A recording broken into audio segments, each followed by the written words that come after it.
This week on Who's in the Zoo, the Flag Animal Farm brings us a rather interesting guest this week. Let's take a trip down to the farm to meet them.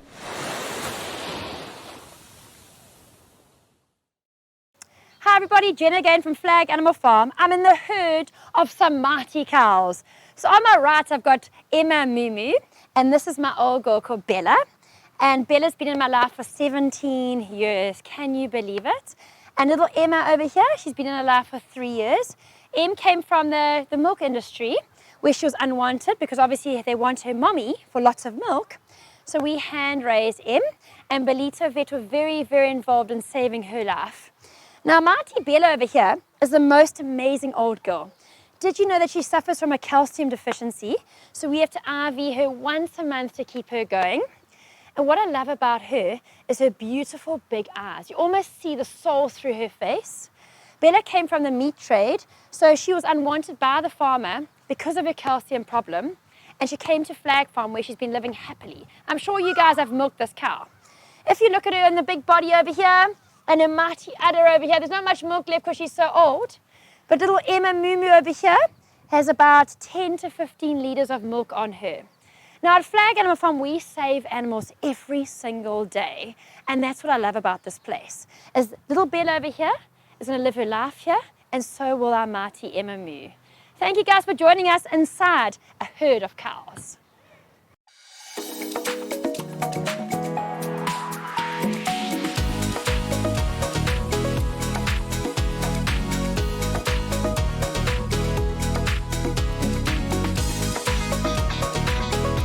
Some things that start in high school last a lifetime. The now engaged high school sweethearts, the Benekes, have captured the hearts of many with their love story and journey thus far. Good morning and welcome back to Rise with BTV. With me in our beautiful studio here in Lamontan are the Benekes, Shelton and Tiffany, to tell us about their influential journey. Tiffany, Shelton, good morning. Hello. It's lovely having you guys here with us at the beautiful Lamontan Resort. For those that don't know, like you know, millions know who you guys are. Who are the Benekes? What are you guys about? So we started a TikTok account, and we first started because we actually wanted to document our house build. When we were busy documenting our house build, we did a couple of videos because we really love going on local dates in different areas every Saturday or Sunday. We then did a must-visit video of a place that we thought was beautiful and would be a great date idea. And when we did that video, it did very well on TikTok. So we decided that we were going to focus on must-visit and must-do videos of local companies in the area. So giving people like date ideas or even ideas to go to a coffee shop with their friend. And we also loved that idea because it could give local companies some love. Oh, most definitely. And I know we're talking about this off air. You were actually saying there's a different side to this as well. You've actually got a business now with your TikTok for companies. Is that correct? Well, at the moment, we're doing TikTok for fun. Yeah. So we never ever started it thinking it's going to go somewhere. Yeah. We've always enjoyed filming like our adventures. We're very adventurous. So we enjoy going on holidays, doing fun activities. And it was more of like a documenting style. Yeah. And it kind of just like did extremely well. But on the other end of it, we are normal people. I own a construction company. Tiffany owns a media and marketing company. So in the week, we actually work the whole day, 9 to 5. Yeah. Literally. And then we do our TikTok videos on the side. And then because of that background in media and marketing, I thought, well, because we were already going to these restaurants and places, it would be great to offer them a service where we can go film a video, get content for them if they aren't already making that type of content. Yeah. So that is a package that we do offer to people if they approach us, where we can go and take videos for them, take a bunch of photos, and basically either give it to them and post it onto social media. Okay. They can post it onto their social media and use it for content. Even it helps their social media managers because they don't have to go in 24/7 to take content, and it's real people actually going to the place.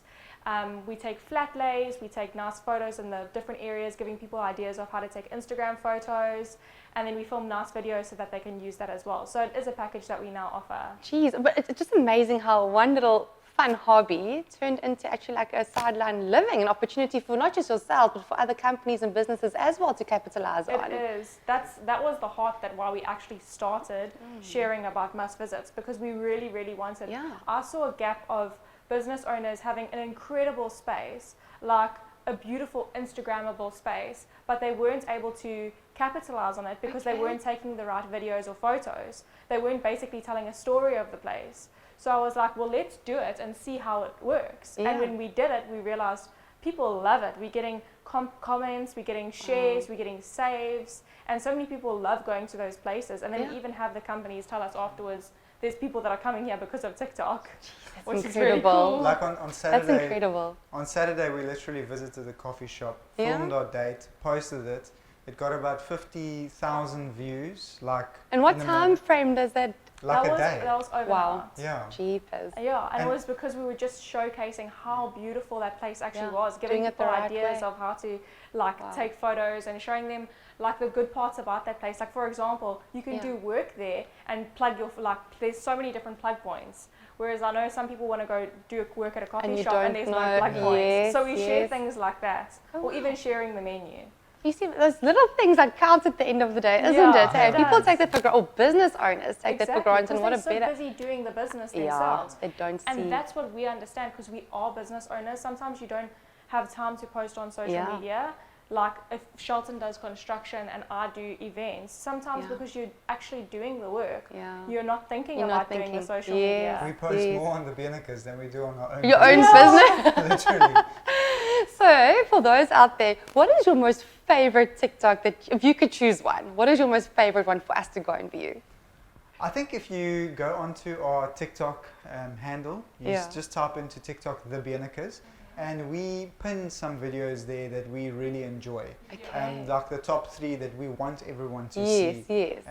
So yeah, it's very hard to say actually, because we film, I think we have about 50 or 60 vlogs that we've posted. Wow. Must visit. We have so many, I can't even give you the number.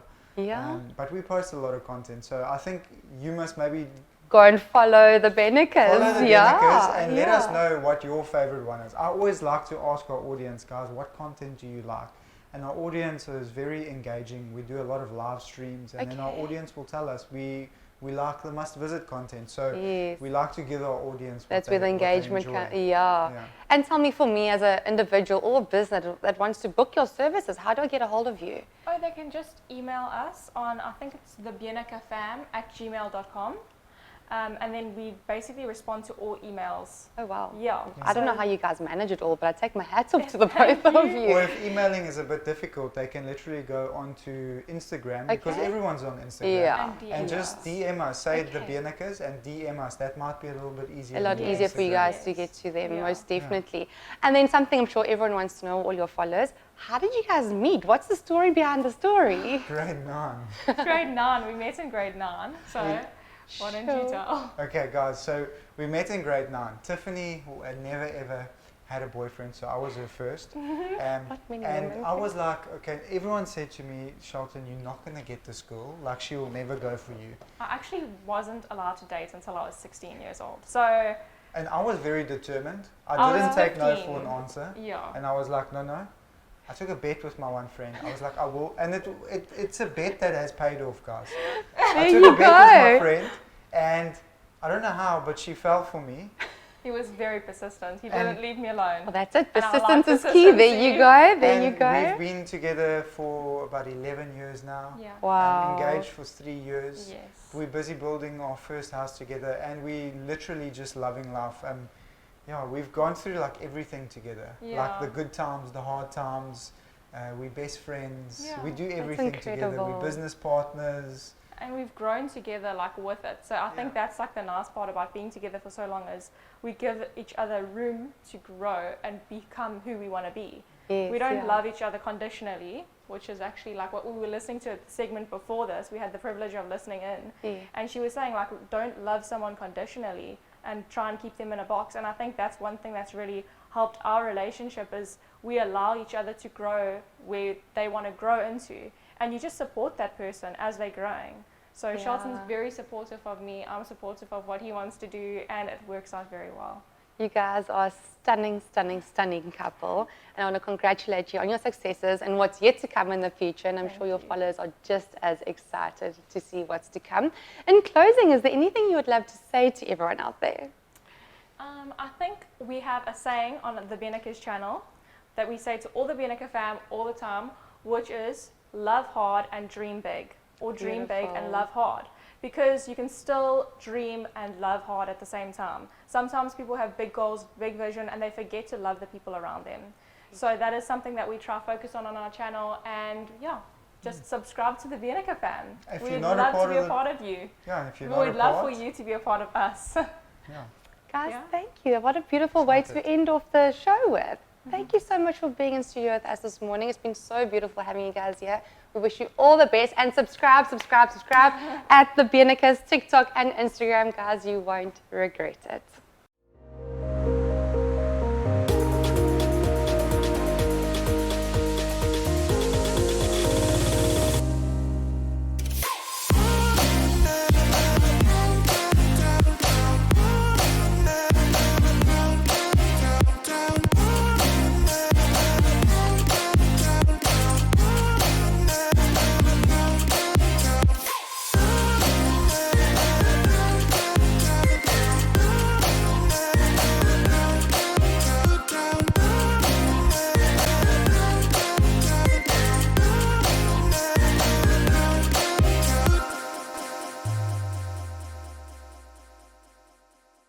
This week, we introduced the CEO of Romance himself, SA's best professional wingman, Zayn Musa from I'm the Guy.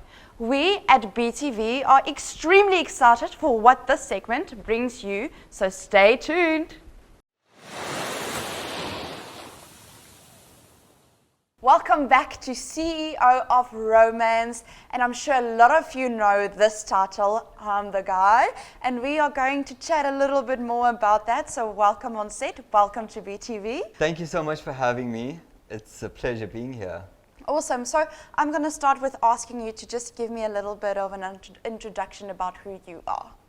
Who I am? Well, my name is Zayn Musa, and I've been brought up in Durban, lived in Johannesburg for about 11 years, and then relocated back to Durban. Spent a lot of time in Ballito in the past 8 years and seen what progress everyone's made in this town in the past 8 years, and I've always wanted to be a part of that. Ballito is the fastest growing town in the country, so I wanted to be a part of that and started to promote my business here as well as in Durban. That's awesome. So I'm the Guy. Yeah. Under it says professional wingman. That's correct. And a lot of people probably get confused on thinking you're actually a dating site. So just explain a little bit more about I'm the Guy and what I'm the Guy actually does. Okay, so I'm the Guy is, we specialize in planning romantic dates for couples.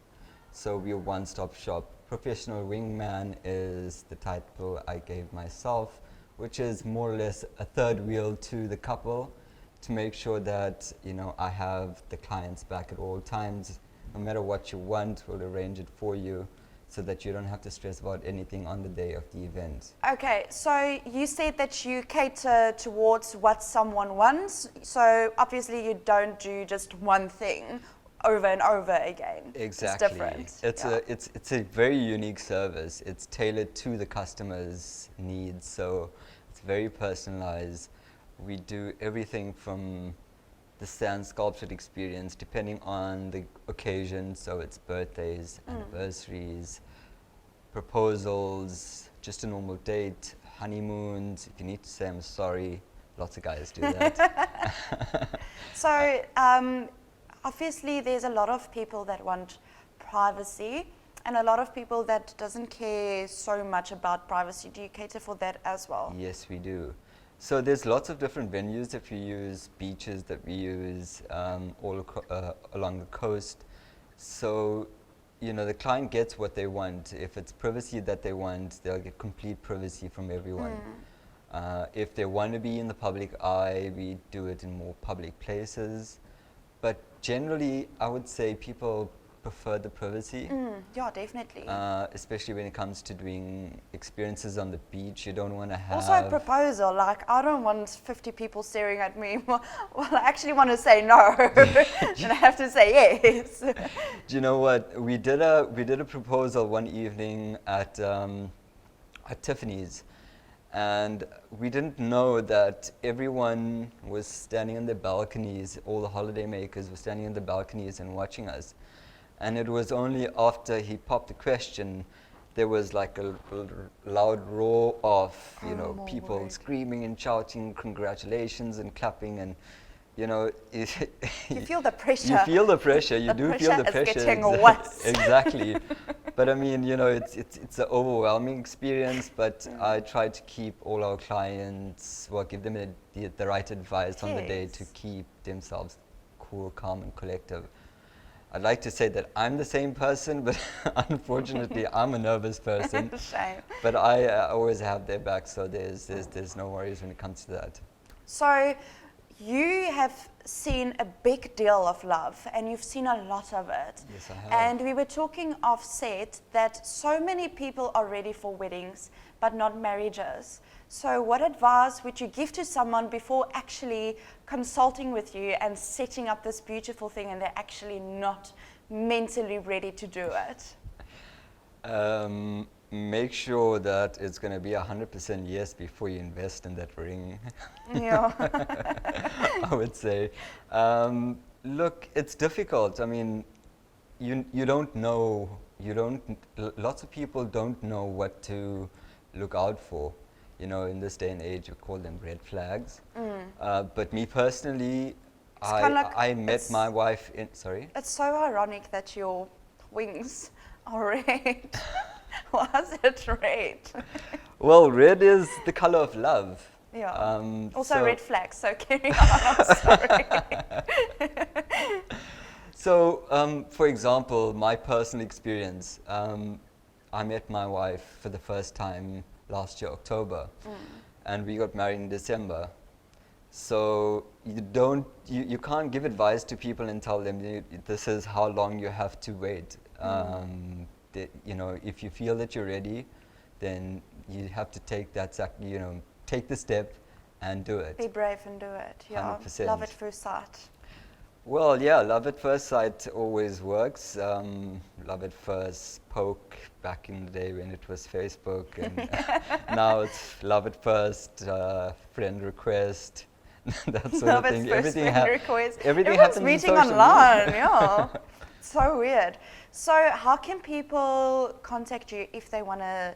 And you said it's all along the coast, right? It's Yes. In KZN.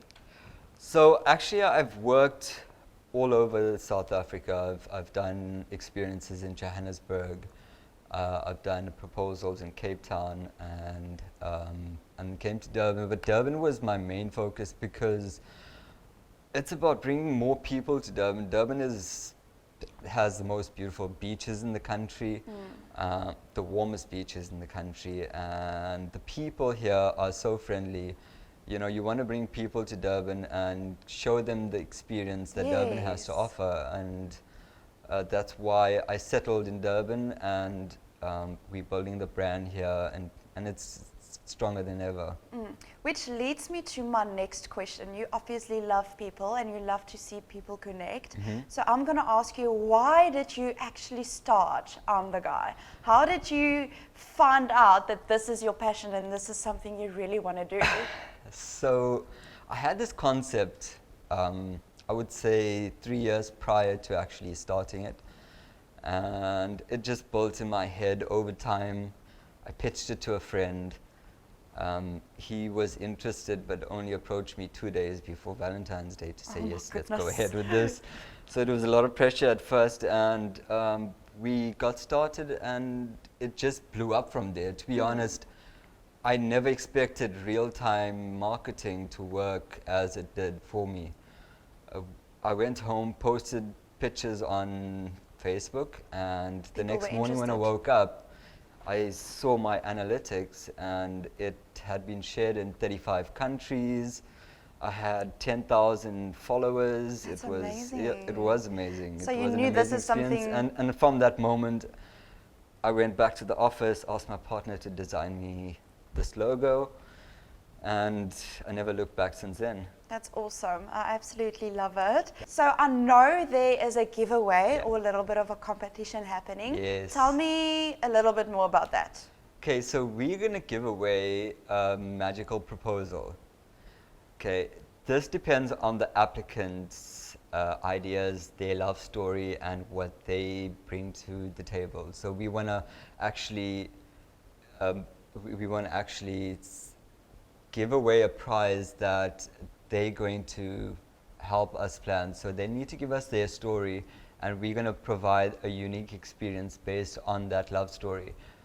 The previous competition I did, there was He Said Yes. So that was very unique, Yeah. where we actually, the most unique entrant was a female who wanted to propose to her boyfriend. So we're looking for unique applicants and unique love stories that we can then choose and spoil them with something amazing. So you obviously going to look at this love story, and when you feel the passion in that story, Correct. they are going to be the winner. I love That's it. it. And what will be provided in this giveaway? So are you going to just set up? Is there videography going to be involved? So there's going to be everything, the full setup, layout, decor, depending on what sort of experience we're going to provide for them, because we have several experiences, starting from the sunrise picnic experience, the sand sculpture experience, the home restaurant experience. There's private flight experiences, yacht experiences, helicopter experiences. If you think it, we can do it. That's awesome. I love it. So it's based on the applicants. We're going to look at their love stories, and we're going to find something that's unique and give them exactly what they want, or exceed the expectations, as we usually do. That's awesome. And how can people contact you? My handles are I'm the Guy SA on Facebook and TikTok. On Instagram, it's I'm the Guy_SA, and my website is imtheguy.sa.coza. That's awesome. Thank you so much for joining me today. It was an absolute blast and so much romance we talked about today, and I love it. And I can't wait to see what the winner wins. I'm definitely going to be there. Likewise. Just watching them like a little 100%. psycho. I'm kidding.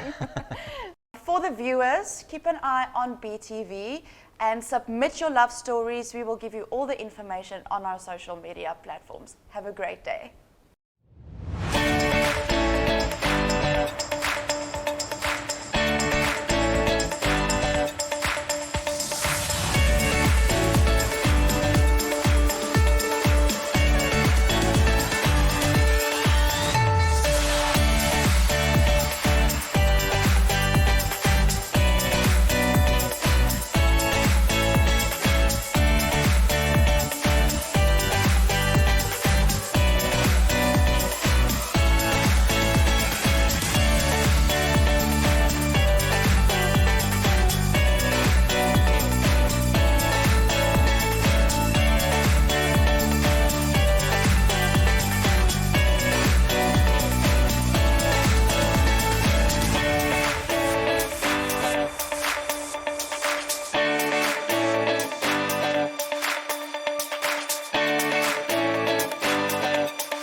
So welcome everybody.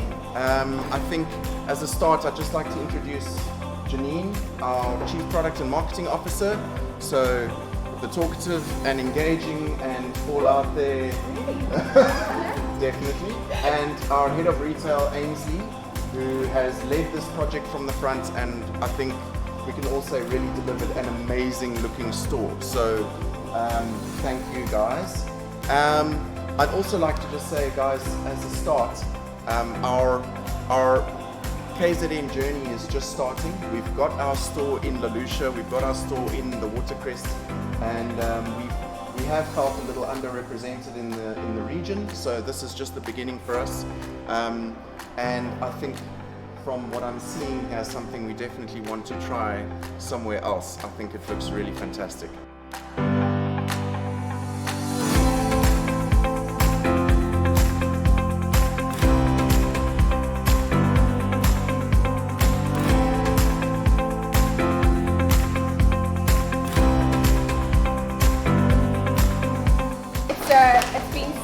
It's so amazing just to stand here today, actually.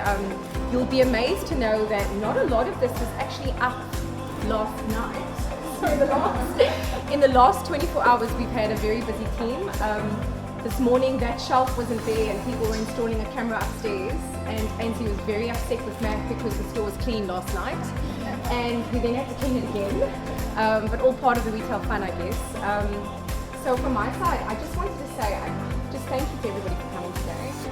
We actually have a lot of amazing, stakeholders in the room, from East Coast Radio to North Coast Couriers, where Sue and the team. We've got a big bunch of Ballito folk, actually. I had no idea Ballito was this big, guys. I mean, from Ballito TV, Ballito Magazine, Ballito Life and Style Magazine. We are in a lot of great presence, so thank you very much for taking your evening out. And thank you very much for a lot of the people who've got, I'm not going to use the word influencers, who've got a great following and have garnered a lot of likes and engagement on social media. Thank you, ladies, for coming. I don't think we have any men, actually. I'm not sure, Michelle. No? We'll have to work on that.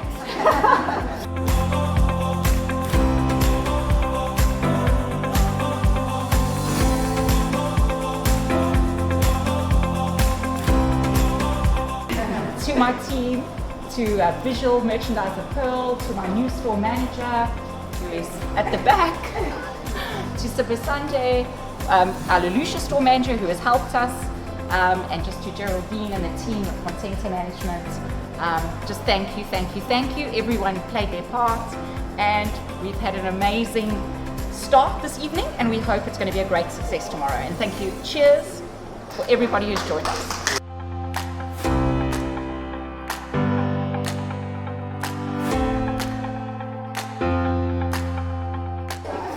Tonight is a real celebration and coming together of all things beautiful and all things Carrol boys.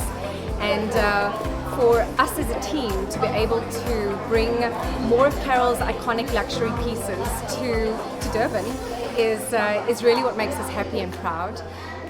Carrol's aesthetic, and what a lot of people know, probably points to her sculptural items and her gifting range. I think everybody has a sugar ladle and a butter spreader in a box. And what we've done over the last few years is made people take it out of their cupboards and really come to experience the beauty of her design. What we have today is a range of homeware products, things to put on your dining table, things to serve your guests. And we've come into the kitchen in a big way, with storage, cookware, and even into the bedroom with our duvet range and luxury linen. So if you've seen it, come in and buy some more. If you haven't, please pop into one of our stores. We'd love to have you.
Okay, morning sports fans. It's time to wake up and shake up with another exciting interview on Rise Sport.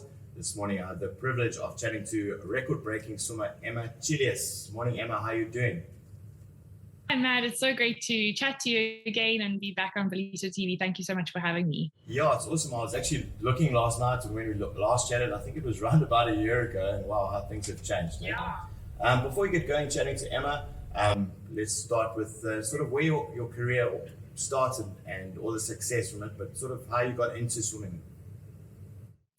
So I started swimming at a very young age. I actually began with my mom teaching me how to swim at home in our home pool, which was more for water safety than anything else. But I very soon became absolutely head over heels in love with being in the water, being submerged in that silence, and playing for hours and hours on end in our pool at home. So I've always been a total water baby, and I started competing when I was around 11. I swam for our school swimming team and kind of splashed around at inter-house galas, but I really started racing competitively when I was around 11. And I did try a few other sports, but swimming was my first love and the one that's definitely I was the most talented in. So I continued with it, and it's been an incredible journey. So sort of at that time of your life, talking about specifically those other sports, was there ever a time that you sort of felt no, you weren't going to go for swimming and maybe become a netball player, or was it ever like that sort of tough decision? Well, I can't say I was very good at any of the other sports, so maybe my fate was decided for me. I think I was a bit of a menace, especially on the hockey field, was more of a weapon than anything else in my hands. But I did love water polo. I loved the team environment. I played netball in the first team at St. Mary's in Kloof, which was my high school. And obviously that was more of a winter sport, so I could kind of balance the two. But when it came down to deciding where to place all my energy and most of my time, because you do have to put a lot of time behind any sport that you choose, my first choice was always swimming. So I'm glad that I pursued it. But I'm also glad that I tried other sports, because I think that balance is really important. Speaking of balance, now as you sort of started to turn or make it into a career, speak about some of the early challenges that you faced. We did touch on it in our first interview. Yeah, well, I mean, coming from South Africa, we do face quite a few challenges, and they really are highlighted when you make it to an international level and you're competing against a lot of athletes from countries who receive a lot of funding from their federations. So, you know, from a young age, you are kind of aware of the disparity. And I think it can either motivate you to do it because it's something that you love, or it can really discourage you, you know, seeing the dark side of the sport or the challenges that lie ahead. For me, I think it's made me cherish the journey even more, because I know that I'm doing it for the love of the sport and not for financial gain. But I think from a young age, we're made aware of the challenges, especially in swimming, that lie ahead. And it is quite a long, lonely sport and an expensive sport. If you want to race the best of the best, we have to be in the mix of it, in the international competitions, funding ourselves to go overseas and really get that race exposure. And so I was very thankful to have the support of my parents through that, and also the support of my university. I went to Stellenbosch and I was awarded a high performance bursary, which helped me cover a lot of the costs of taking my swimming to another level.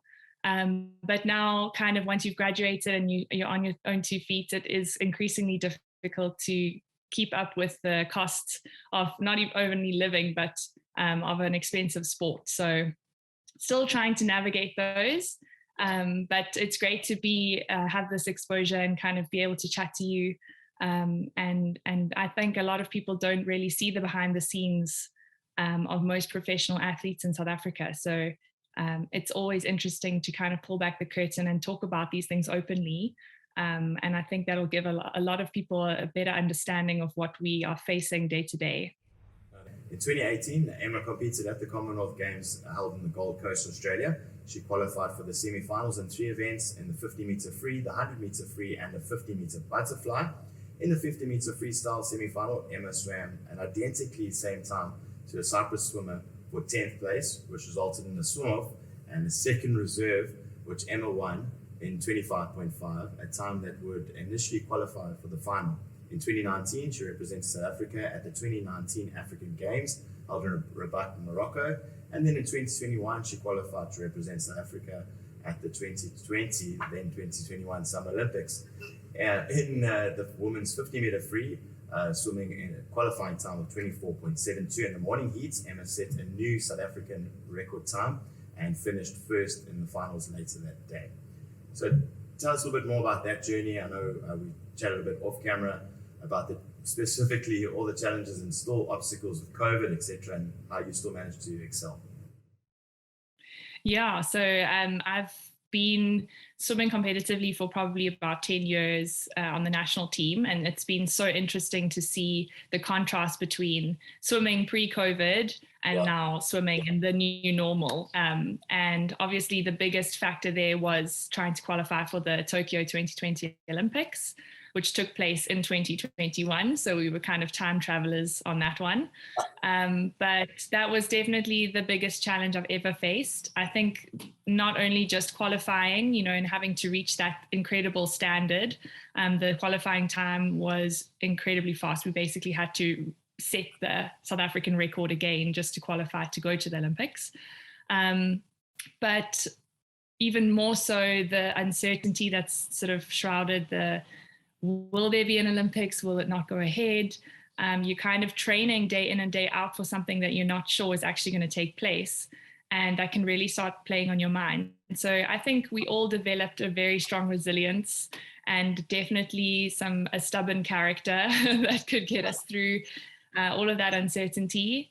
But overall, it's been amazing to see the difference between pre-COVID and now kind of going back to what we considered normal, having a crowd, not having to wear masks, not following the very strict protocols that were customary at the Olympic Games to keep everybody safe. But now we've kind of shifted more towards competition standard that we're more used to.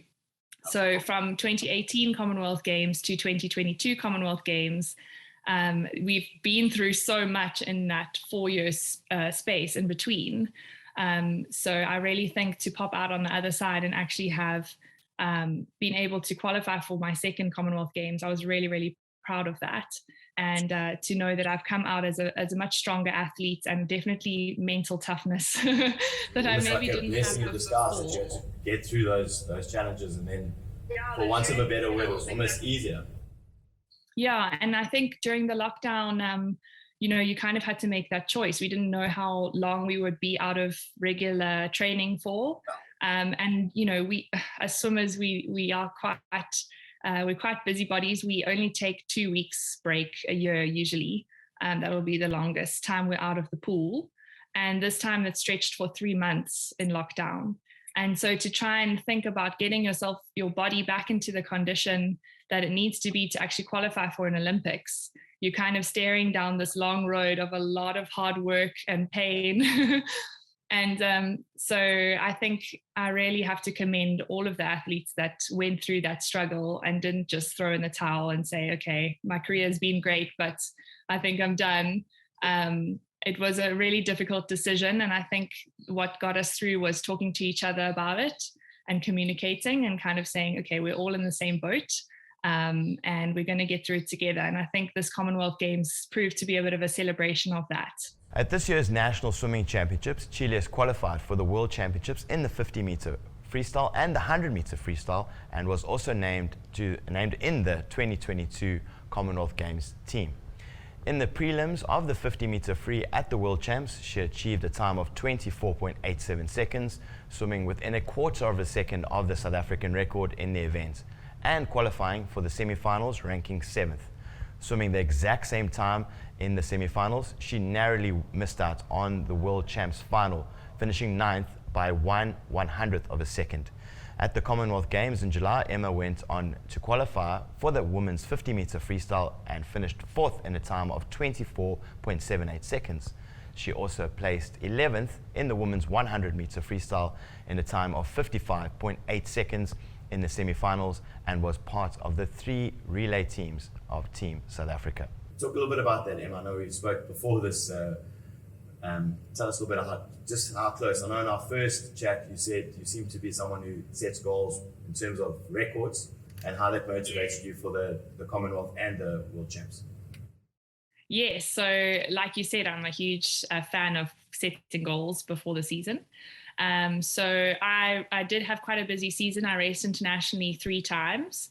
And because of COVID, we had World Champs and Commonwealth Games in the same year, which is not usually how it works.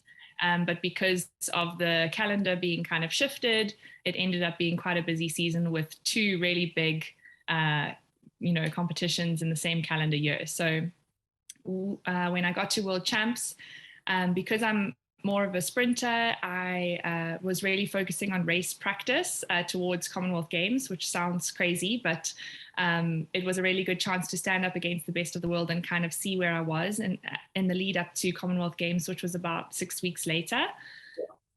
So I was really disappointed. I missed the final, which is top 8, by 1/100th of a second, which is basically the closest margin. It's just, you can't even split hairs between that. It was just so close. And so I was really excited to have made the semi-final, but then of course would have loved another swim for the final. It's quite a tough one because you end up as first reserve, which means that you still have to warm up, get ready, put your suit on and report just in case there's some kind of emergency and one of the swimmers is not able to compete that evening. You then have to be there as the reserve. So to kind of go through the motions of warming up and kind of thinking, there's a really, really small possibility that I'm actually going to end up racing, but just kind of to give yourself that chance was, in all, it was good race practice, as I said, for Commonwealth Games. But yeah, it was awesome to watch the final and to learn from those girls. And I think every time I race, I learned something new, and I was able to put that into practice at the Commonwealth Games. Oh, that's awesome. And speaking of that, now just what's coming up soon, I know there's a big, obviously a big drive with women's sports, specifically with it being Women's Month not too long ago. So just chat a little bit about that and your involvement. Yeah, so I think we have an incredible group of young girls coming through, some of us with more experience than others. But as I said recently to someone, it was all of our first Olympics. In 2016, we didn't have any girls on the pool swimming team. And so for the 2020 Olympics held last year, we had a really big push to qualify our girls for those events. And to have Tatiana Schoonmaker and Kayleen Corbett finaling, breaking world records. I just think it's incredible, and I'm really hopeful that we can keep that momentum up. And to see some great swims coming through from Erin Gallagher and Lara van Niekerk also medaling at the Commonwealth Games just proves that we're really on the right track. So with Women's Month last month in August, there was a lot of focus on the girls. We had quite a few journalists contacting us and asking us about women's sport. And I just really hope that continues. Once August is finished, that momentum still carries on through the rest of the year and the rest of the Olympic cycle until Paris in 2024. Yeah, that's awesome. So just in closing, can you tell us what you're sort of training for now? What's coming up next? What's big for the end of 2022 moving into 2023? Yeah, so because I said it was such a busy schedule and such a busy competition, I think most of us are on a bit of a break at the moment, which has been really great and quite a nice mental reset, time with family and just kind of gathering ourselves again before we launch into quite a busy season. At the end of this year, we have World Short Course, which is in Australia.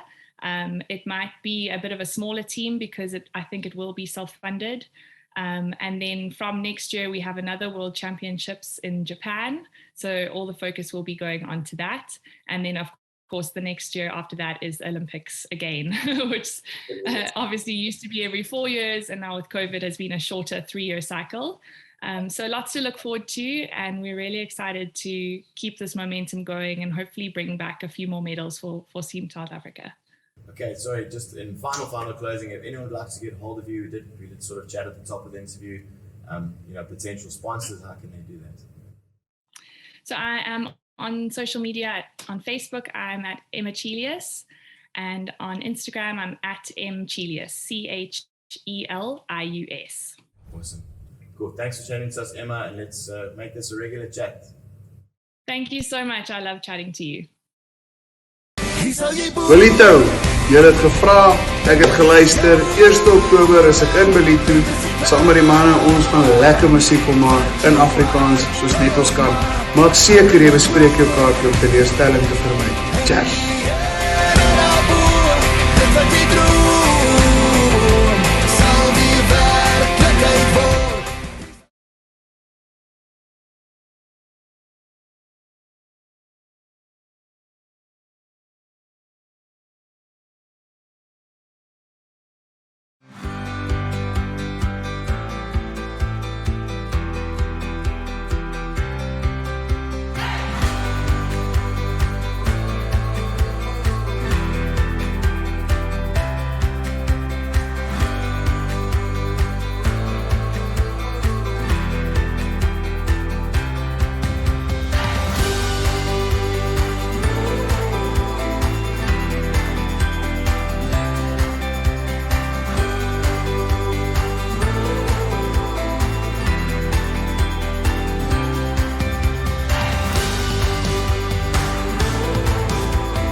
The weeks really do go by in a flash lately. Thank you to our sponsors, La Montagne, Puzo Water and The Hair Shack for their commitment to making the show possible. To our viewers and guests, thank you so much for joining us. We will see you tomorrow at Apple's concert at La Montagne Resort at 5 p.m. In the meantime, we hope that you have a great start to your weekend.